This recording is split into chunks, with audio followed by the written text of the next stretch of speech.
Andrew McCall back at it again. Take these brakes off this Honda CR-V real quick. Get your 12 millimeter. Loosen up that boy. Nice and loose. Loosen this one down here.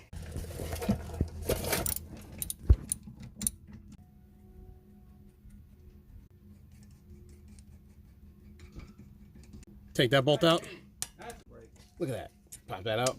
Rock the caliper back and forth. Boom, take it out. Grab your C-clamp. Put it on there. Turn the clamp until the piston resets all the way in there. All the way in there. Push that in place. Get that bad boy in there.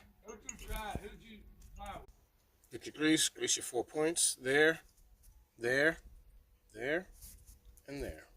Take that pad. Just slide it on in there. Boom. Just like that. Slide wiggle it back on. Put your 2 bolts. Subscribe.